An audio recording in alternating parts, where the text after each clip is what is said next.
제가 하남에 와가지고 꼭 한번 가야 되겠다고 아직도 못 간 데가 있는데요. 거기가 저기 순복음교회 강동성전 맞은편에 있는 오벳 에돔이라는 카페예요. 오벳 에돔이라는 카페가 있더라고. 아, 저기 크리스찬이구나. 딱 알 수 있어요. 왜냐하면 이 오벳 에돔이라고 보통 이름을 짓는 회사나 카페나 그 사람들은 무엇을 생각했을까요? 오늘 본문 말씀. 여호와의 개가 그 집에 있었기 때문에 많은 복을 받았다는 것. 그래서 이곳이 복된 곳이라는 것을 표현하는 방식이 아니겠습니까? 그리고 복된 곳이 되기를 원하는, 하나님의 복을 많이 받는 그런 곳이 되기를 원하는 마음으로 오벳에돔이라는 이름을 짓는 거 아니겠습니까? 오늘 6장에 들어오면 하나님의 법궤 이야기가 나와요. 증거궤, 법궤, 하나님의 궤 이렇게 다른 이름으로 불리는데 그동안은 소식이 전혀 없다가 갑자기 다윗이 법궤를 가지고 와요. 다윗의 마음속에는 왕이 된 다음에 내가 반드시 이 일을 하겠다 생각했던 것 같아요. 그래서 가장 첫 번째 한 일이 예루살렘을 점령하는 일이었고, 왜냐하면 이스라엘 한복판, 유다 한복판 예루살렘 성을 여부스 족속이 차지하고 있었는데 이 하나님께서 멸하라고 하신 족속들을 다 몰아내고 이제 예루살렘 성을 차지하고 난 다음에 그 다음에 뭘 하느냐? 법궤를 가지고 와요. 근데 법궤가 왜 그동안 아무 얘기도 없었을까요? 잊혀졌기 때문이에요. 왜 법궤를 잊어버렸을까요? 아무도 찾지 않았기 때문이에요. 그 전에 누가 왕이었습니까? 사울은 한 번도 하나님을 찾지 않았어요. 그 마지막에 급하니까 누굴 찾았습니까? 신접한 여인 무당을 찾아갔어요. 그러니까 하나님을 찾아야 되는데 하나님을 찾지 않으니까 법궤가 마치 잊어버린 바 된 거예요. 우리가 사무엘상 초반에 봤을 때 어떤 일이 일어났습니까? 블레셋과 이스라엘의 전투에서 이스라엘이 법궤를 가져와라. 지고 있으니까. 그러니까 막 난리가 났어요. 이겼다고 생각하고.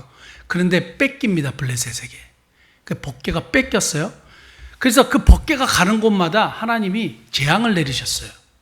그러니까 마치 법궤가 가면 재앙이 내리는 것처럼 이렇게 느껴졌을 수 있습니다. 그래서 블레셋 방백들이 도저히 안 되겠다. 돌려보내야 되겠다. 하고 수레에 싣고 보내지 않습니까? 벳세메스로 가는 암소 둘 기억나십니까? 그래서 벳세메스로 암소 둘을 보내서 그 법궤를 싣고 보내게 됩니다. 결국 그래갖고 누구에까지 오느냐? 아미나답의 집으로까지 오게 되는 거예요. 그게 사무엘상 7장 1절 말씀인데 한번 볼게요. 사무엘 7장 1절. 기앗여람 사람들이 와서 여호와의 궤를 옮겨 산에 사는 아비나답의 집에 들여놓고, 여기는 기앗여람이라 그랬는데 오늘 본문 말씀 보면 다른 이름으로 바알레 유다 이렇게 되어 있습니다. 같은 지명이에요. 같은 지명인데 여호와의 궤를 옮겨 사는 아비나답의 집에 들여놓고 그의 아들 엘리야사를 거룩하게 구별하여 여호와의 궤를 지키게 했다. 이러고 이제 끝나요. 그리고부터 몇 년이 지났게요? 70년이 지났어요. 계산을 해보니까 약 70년이 지났어요.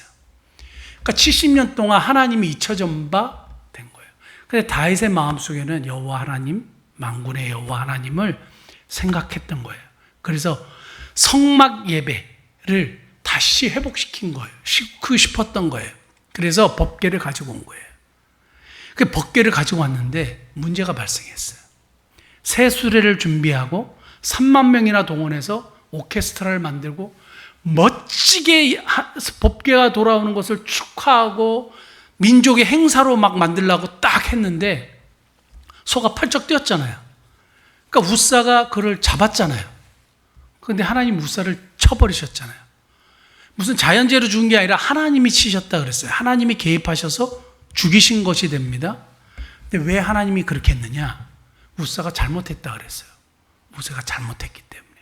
제가 오늘 설교의 제목을 구경꾼인가 예배자인가 이렇게 이제 설교 제목을 잡았는데, 제가 오늘 본문 말씀 보면서 세 가지 질문을 했어요. 이게 마지막 질문이고요. 첫 번째 질문 한번 띄워주시면, 방법인가 하나님의 말씀인가예요. 방법이냐 하나님의 말씀이냐. 이게 뭐냐 하면 3만 명의 오케스트라와 군대를 조직해가지고 엄청난 나라의 이벤트로 법궤를 가지고 오는 정말 멋진 일을 다윗이 기획을 하고 멋진 깨끗한 새 수레를 준비하고 그래서 아미나답의 집에서 법궤를 실었습니다. 그리고 오는 중에 소가 펄쩍 뛰는 일이 발생했고 우사가 손을 대는 일이 있었어요. 너무 멋있는 일이죠. 하나님이 다윗의 그러한 마음 얼마나 좋습니까? 칭찬해 주셔야 되겠죠. 우리 같으면 칭찬해야 되지 않겠습니까? 나를 위해서 이렇게 하나님을 향한 예배를 회복하기 위해서 법궤를 가지고 오는데 잊어버렸던 법궤를 가지고 오는데 여호와 하나님의 신앙을 위해서 법궤를 가지고 오는 다윗을 칭찬해 주셔야 되는데 후사를 죽여버렸어요. 여기서 분명히 하나님이 말씀하시고자 하는 메시지가 있기 때문에 그래요. 그게 뭐냐 하면 어떤 방법으로 어떤 방식으로 우리가 생각하는 방식으로 하나님을 섬기는 것 하나님이 원치 않는다 이거예요. 하나님은 뭘 원하시느냐? 하나님의 방식대로 하나님이 원하시는 대로 이미 성경에 말씀하셨어요. 그렇게 하라고. 뭘 말씀하셨느냐? 민수기 4장 15절 볼까요? 진영을 떠날 때 아론과 그의 아들들이 성소와 성소의 모든 기구 덮는 일을 마치거든 누가? 고앗 자손들이 와서 맬 것이니라. 법궤는 누구와 맬 수 있도록 되어 있냐면 레위 자손 중에 고앗 자손들이 매도록 되어 있어요. 하나님이 정해 놓으셨어요. 그리고 어떻게 해요? 매라고 되어 있어요. 그러니까 법궤가 양쪽에 고리를 만들어 가지고 그 봉을 끼도록 되어 있어요. 그걸 누가 들어요? 그래서 터치를 못하게 되어 있어요. 매게 되어 있어요. 자, 법궤는 고앗 자손이 매게 되어 있고 만지지 말라 그랬어요. 죽으리라 그랬어요. 그러니까 하나님이 이 세 가지 조건 컨디션을 만드셨는데 이야기하셨는데 레위 자손 중에 고앗 자손이 매야 되고 끌거나 수레에 싣거나 하는 것이 아니라 고앗 자손이 어깨에 매야 되고 세 번째는 만지지 말아야 돼요. 그런데 오늘 어떻게 했어요? 우사하고 아요가 앞에 가고 뒤에 그래서 옛날에 혹시 니아카 끌어보셨습니까? 니아카 그냥 항상 생각해요 저는. 그래서 앞에서 이렇게 끌면 뒤에서 밀고 우사가 그 옆에서 이렇게 가다가 소가 펄쩍 뛰니까 이렇게 잡았던 것 같아요. 근데 좀 봐주실 수 있지 않을까요? 이러한 국가적인 행사에 하나님을 그렇게 잘 섬기겠다고 하는데 여러분 여기서 우리 진짜 하나님을 잘 섬기겠다고 하는 열심, 수고, 봉사 다 좋은데 뭘 통해서 검증해야 돼요? 하나님의 말씀이요. 방식이 아무리 우리 눈에 좋아도 여러분 제가 오늘입니까? 말씀 보냈죠. 어젠가 말씀 보냈죠. 어떤 길은 사람의 보기에 바르나 필경은 사망의 길이니라. 우리 볼 때는 멋있어요. 맞아요. 우와 하나님이 받아주셔야지 왜 사람을 죽이냐 말이 안 되잖아요. 그런데 하나님이 이미 말씀하셨어요. 그렇게 하면 안 돼 라고 하셨어요. 그래서 우리가 하나님을 섬기는 것도 우리의 방식이 아니라 하나님의 방식대로 섬겨야 되는 거고 교회는 사람의 방식과 우리가 원함이 아니라 하나님의 원함대로 가는 것이 교회임을 믿으셔야 할 줄 믿습니다. 세상 사람들이 생각하는 사고방식 왜냐하면 블레셋 사람들은 모르잖아요. 율법도 모르고 말씀도 몰라요. 그래서 어떻게 했어요? 수레에 실어가지고 법궤를 보냈어요. 하나님은 가만히 계셨어요. 믿지 않는 사람들이 하나님을 제대로 잘 섬기지 못하는 것에 대해서 하나님은 가만히 계세요. 그런데 하나님을 경외한다고 하는 사람들이 하나님의 자녀라고 하는 사람들이 예수님을 믿는 사람들이 하나님의 방법대로 하지 않는 것에 대해서 하나님이 민감하세요. 하나님은 그렇게 온유하고 그렇게 자비로운 분인데 이런 부분에선 되게 민감하세요. 어떤 부분에서? 말씀을 어기는 부분에 대해서 말씀을 가감하는 부분에 대해서 이미 경고하고 말씀하셨는데 거기에 대해서 따르지 않고 불순종하는 부분에 대해서 하나님이 민감하시더라 이거예요. 여러분 우리는 많이 드리고 멋지게 드리고 기가 막히게 드리고 열심히 봉사하는 거 하나님이 기뻐하실 거라고 생각하잖아요. 성경 한번 보겠습니다. 미가서 6장 6절에서 8절 말씀 보면 이렇게 미가 선지자가 이야기해요. 내가 무엇을 가지고 여호와 앞에 나아가며 높으신 하나님께 경배할까? 내가 번제물로 1년 된 송아지를 가지고 그 앞에 나갈까? 그 다음에 여호와께서 천천의 수양이나 만만의 강물 같은 기름을 기뻐하실까? 엄청난 제물이요. 하나님 앞에 드리는 헌금과 같은 제물, 물질이에요. 내 허물을 위하여 내 맏아들을, 내 영혼의 죄로 말미암아 내 몸의 열매를 드릴까? 내 자식들을 하나님 앞에 드리면 하나님 받으시겠냐 이거예요. 하나님이 그런 기뻐하실까? 넘어갈게요. 그 다음에 사람아, 주께서 선한 것이 무엇임을 너에게 이미 보이셨나니 여호와께서 너에게 구하시는 것은 천천의 수양이나 만만의 강물 같은 게 아니라 정의를 행하고 하나님의 말씀 앞에서 정의를 행하고 인자 헤세드를 사랑하며 겸손하게 하나님과 함께 행하는 것을 하나님이 더 기뻐하셔. 근데 우리는 뭔가 많은 거, 열심히 하는 거, 막 섬기는 거, 그게 잘못됐다는 게 아니라 하나님의 말씀을 통해서 검증해야 되죠. 하나님의 말씀을 통해서 우리가 섬겨야 되고. 그래서 우리가 목회, 목민 선교의 원칙 중에 질문하는 게 있잖아요. 하나님께 영광이 되느냐? 교회 유익하냐? 그 다음 뭐야? 성경적이냐? 하나님의 말씀으로 검증해야 되는 거예요. 누가 꿈을 꾸고 뭐 계시를 받았다 그러는데 그걸 뭘로 검증해요? 하나님 말씀으로요. 그러니까 말씀에서 말씀하지 않는 거는 새로운 계시는 없어요. 사랑하는 성도 여러분, 방법이냐 하나님의 말씀이냐 꼭 기억하실 수 있길 바라고.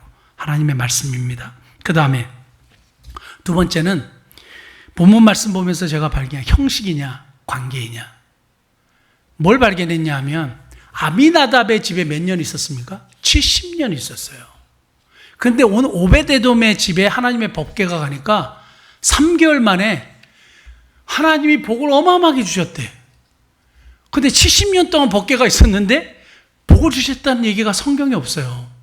뭐 역사가 일어났다든가 뭐 재앙을 내리셨다든가. 하나님이 왜 가만히 계셨을까요?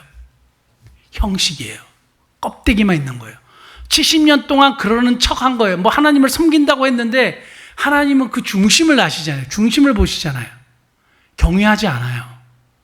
70년 동안 열심히 신앙생활을 했는데 알고 보니까 그 안에 하나님과의 관계는 하나도 없는 거예요. 근데 오베데돔의 집에서는 하나님을 경외함으로 섬겼던 것 같아요. 보통 그렇게 해석합니다. 아무 이유가 없는데 하나님이 주실 수도 있지만 오베데돔의 집에 하나님께서 복을 허락하신 것을 통해서 보면 오베데돔과 하나님과의 관계가 회복되고 하나님이 그 가정에 복을 주신 것이 너무너무 분명해지는 겁니다. 사랑하는 성도 여러분, 우리가 열심히 신앙생활하고 지금까지 신앙생활을 했는데 내가 과연 껍데기만 있느냐? 아니면 내 중심이 있느냐? 하나님과의 관계가 진짜 제대로 맺어져 있느냐? 그렇지 않느냐? 왜 내 삶에는 자꾸 이러한 하나님께서 함께 하시는 역사의 흔적이 없느냐? 진짜 검증해 봐야 돼요. 우리가 지금 이 나이까지 예수님을 믿었는데 은혜를 못 받았다? 복을 경험하지 못했다? 그건 진짜 문제가 있는 거예요. 아비나답의 집이에요. 복을 받을 수밖에 없어요. 신령한 복을 받을 수밖에 없어요. 천국에 대한 확신을 가질 수밖에 없어요. 저는 지금도 그 권사님이 평생 예수님을 섬겨놓고 저한테 뭐라 그랬냐면 천국 죽어봐야 알죠. 이래가지고 제가 정말 너무너무 놀랐어요. 신앙이 좋은 줄 알았거든요. 그런데 어떻게 그럴까요? 관계예요. 릴레이션십이 없는 거예요. 하나님과. 여러분, 우리의 신앙을 잘 점검하셔서 하나님이 함께 하실 때 형통을 경험하고 하나님이 함께 하심으로 다윗과 함께 하셨던 그 강성한 역사의 은혜가 저와 여러분들의 삶에 있기를 원합니다. 마지막 세 번째 질문은 오늘 설교의 제목과 같은데 구경꾼, 왓처인가, 예배자, 월시퍼인가. 오늘 12절 이후에 보면 다윗의 법궤가 다시 이제 그 오베데돔의 집에서 가지고 들어옵니다. 오베데돔의 집에 하나님께서 복을 주셨다는 얘기를 듣고 하나님의 진노가 풀렸구나 생각을 했던 것 같아요. 그 사이에 다윗이 뭘 연구한지 아세요? 하나님의 율법을 연구했어요. 왜 우사가 죽었지? 왜 이런 일이 일어났지? 우리 그 병행구절에 보면 열왕기상 15장 2절 한번 볼까요? 열왕기상 15장 2절 보면 예루살렘에서 죄송합니다. 제가 잘못 드렸는데 역대상인데 역대상에 보면 역대상 15장 2절에 보면 레위 사람 위에는 궤를 맬 수 있는 사람이 없구나. 고앗 자손이 매야 되는구나. 알았어요. 그걸 알았어요. 그 다음에 13절에 보면, 역대상 15장 13절에 보면, 베레스 우사가 왜 죽었느냐? 하나님 왜 치셨느냐? 말씀을 어겼기 때문이구나. 다윗이 깨달았어요. 그래서 말씀대로 해요. 그래가지고 다시 이제 법궤를 가지고 오는데, 막 춤을 췄다 그래서 그 유명한 다윗이 춤을 췄는데, 미가가 창밖으로 이렇게 쳐다보면서 무슨 일이 일어났습니까? 업신여겼죠. 비웃었죠. 근데 다윗은 막 춤을 췄어요. 기뻐가지고. 하나님의 법궤가 들어오는 걸 기뻐가지고 막 춤을 췄는데, 미갈은 마음에 업신여겼어요. 그래서 창피하다 그랬어요. 그 뭐 하는 짓이냐 그랬어요. 다윗이 뭐라고 이야기하냐면, 사무엘하 6장 21절 한번 볼까요? 다윗이 미갈에게 이르되 이는 여호와 앞에서 한 것이니라. 미갈은 뭐라고 얘기했냐면 6장 16절 한번 볼까요? 여호와의 개가 다윗성으로 들어올 때 사울의 딸 미갈이 창으로 내다보다가 다윗 왕이 여호와 앞에서 뛰놀며 춤추는 것을 보고 심중에 그를 업신여겼어요. 20절. 다윗이 자기 가족의 축복하러 돌아오매 너무 기분 좋아 들어왔는데 사울의 딸 미갈이 나와서 다윗을 맞으며 이르되 이스라엘 왕이 오늘 어떻게 영화로우신지 방탕한 자가 염치 없이 자기의 몸을 드러내시는 것처럼 오늘 그의 신복의 계집종의 눈앞에서 몸을 드러내셨도다. 어떻게 이렇게 창피한 일을 할 수 있느냐. 우리 목사님들이 가끔 다윗의 바지가 흘러내렸다는데 바지는 아니고 제사장이 입는 베옷을 입었어요. 이게 이제 들춰지니까 속옷을 안 입었나 보죠. 그게 이제 보였다. 이제 창피하게 뭐 하는 짓이냐 이제 이렇게 얘기한 거고, 다윗은 하나님 앞에서 내가 예배했다 이렇게 얘기하는 거예요. 미갈은 보는 자로 있었고 다윗은 예배하는 자로 있었어요. 그래서 그 은혜에 감격해서 찬양하는데 여기서 분명히 갈려져요. 예배는 보는 것입니까? 드리는 것입니까? 드리는 거예요. 우리가 그 코로나 때 하나님이 한번 확 휘저으신 게 있다고 저는 생각해요. 예배하는 자를 찾으시는데 우리가 예배를 드리지 못하고 스크린에 앉아가지고 뭘 했습니까? 예배를 봤죠. 근데 그 예배를 보는 사람들 중에 예배를 드리는 자가 있었어요. 그리고 예배를 그냥 보는 사람들이 많았어요. 하나님이 예배하는 자를 찾으시는데 영과 진리로 예배하는 자를 전 찾으셨다고 해요. 생각해요. 그 사람들을 하나님께서 오베데돔에 복을 주셨던 것처럼 저는 복을 주셨다고 저는 지금도 그렇게 믿는 사람들이고, 그렇게 하나님 앞에 예배하는 사람들 하나님께서 가만두지 않으셨을 거라고 저는 그렇게 믿어요. 그런데 미갈은 창피하다 이거예요. 누구 보기에? 사람들 보기에. 미갈의 의식은 누구에게 있었냐? 사람들에게 있었고, 다윗은 의식이 누구 앞에 있었어요? 여호와 앞에 있었어요. 여러분, 신앙생활은 하나님을 보고 하는 거지 사람 보고 하는 게 아니에요. 예배 가운데 여러분 손 들고 하셔도 돼요. 제가 손을 잘 안 드니까 안 드시지만 손을 들고 하셔도 되고 박수를 치셔도 돼요. 내가 하나님 앞에 온전하게 예배를 드십시오. 사람을 의식하며 예배하고 하나님 앞에 나가지 마시고 하나님을 의식하는 다윗처럼 예배하실 수 있길 바랍니다. 구경꾼으로 있으면 은혜를 경험하지 못해요. 하나님의 임재를 체험하지 못해요. 예배 드리는 자로, 워시퍼로, 예배자로 있어야 하나님의 은혜를 경험하는 줄 믿습니다. 이 말씀만 드리고 말씀 마치는데, 이스라엘 백성들이 출애굽을 딱 했을 때 하나님의 신분을 바꿔주셨는데 슬레이브에서 썬 아들로 바꿔주셨을 뿐만 아니라 워커, 일하는 자에서 워시퍼, 예배하는 자로 바꿔주셨어요. 그게 출애굽기 3장 12절에 나와요. 내가 그들을 이끌어내서 나를 섬기게 할 것이다. 여기서 섬기게 한다는 단어가 아바드라는 단어인데 예배한다 이 말이에요. 우리를 예배하는 자로 창조하셨고 예배하는 자로 부르셨어요. 보는 자가 아닙니다. 구경꾼으로 계시지 마시고 예배하는 자로 하나님의 역사를 경험하시는 저와 여러분 되시길 바랍니다. 천국에 가면 구경꾼은 한 사람도 없대요. 다 예배자만 있대요. 오늘도 예배자를 찾으시는 하나님 앞에 응답하시는 저와 여러분 되시길 바랍니다. 기도하시겠습니다.